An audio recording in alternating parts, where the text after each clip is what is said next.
Who here knows who Napoleon Hill is? Put up your hands. Whoa. Great, most of you do. Well, for those of you who don't, I'm going to introduce my friend, Napoleon Hill. Napoleon Hill was an American author who was born in 1880, and he died in 1970. He is one of the first producers of positive thinking literature. Some of you may know his book, Think and Grow Rich. Yes? Yes, I see quite a few nods here. Some of you may know his quote, his hallmark expression, which goes, the mind of the man who can conceive and believe ideas, then he can definitely achieve. Something along those lines. The mind of a man who can conceive and believe, he can achieve.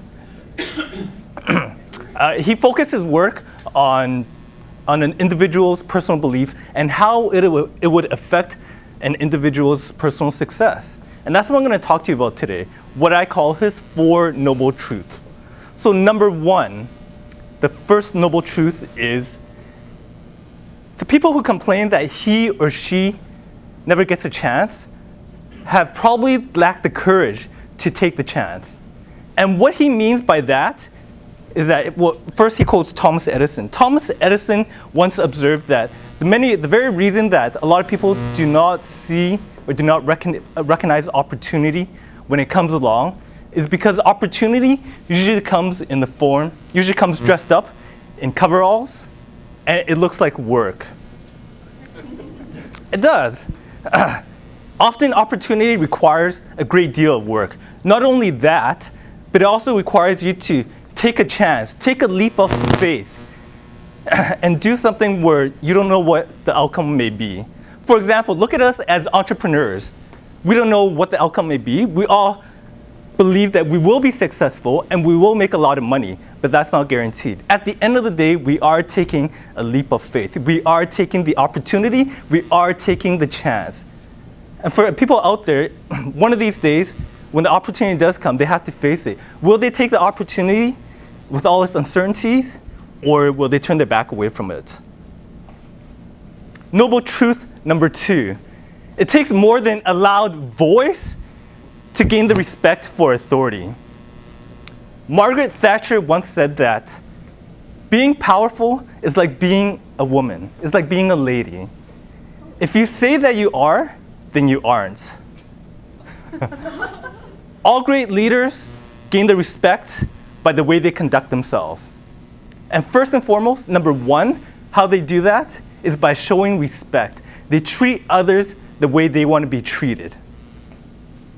Number 2 is if you expect to have authority over other people, you better demonstrate that you're worthy of that authority. And leaders demonstrate, they lead by example. Number 3, in order to have authority, in order to be a great leader, what you need to do is show the people that you lead that you care about them. And at the end of the day, you have their interest. You got their back. George, eyes over here.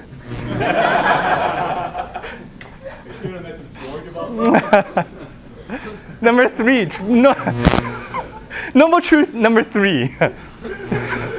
Do not covet the other fellow's job unless you are prepared to accept the responsibilities that go with it. I don't know about you guys, but I've said this, I'm guilty of this, I've said it in the past, okay?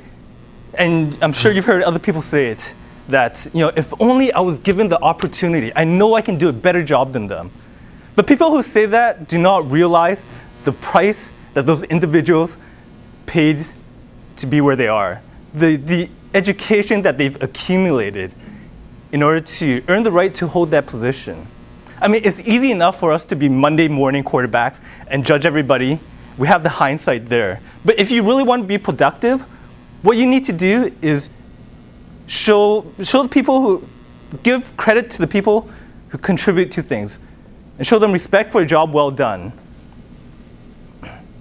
If you want that high level of recognition, what you need to do is deliver on your promises. At the end of the day, the people who do get those jobs, the CEOs And the people who do get that high level of recognition deliver. They get the job done. And that's what we're here to do. As entrepreneurs, we're here to get the job done. And recognition is a bypass of us being successful. Noble truth number 4. I see everybody has their eyes on me now. Noble truth number 4. This is the most important one. Listen carefully. It is, you will never be greater than the thoughts that dominate your mind. We've all heard that before. If the saying is true that we become what we think about the most, then it must be true that our successes, the quality and quantity of our successes, is directly proportional to the size of our thoughts. If you let your mind be dominated by petty, trivial things, then your successes will most likely be unimportant. Now, to recap what I said, Napoleon's 4 noble truths, according to me, is 1, the people who complain that he or she has never been given the chance probably does not have the courage to take the chance. Number 2, it takes more than a loud voice to gain the respect for authority.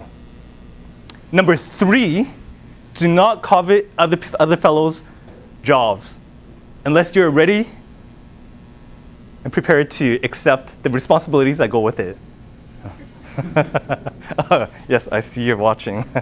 And number 4, last but not least, the most important one is you will never become greater than the thoughts that dominate your mind. Thank you very much. Thank you, Gilbert.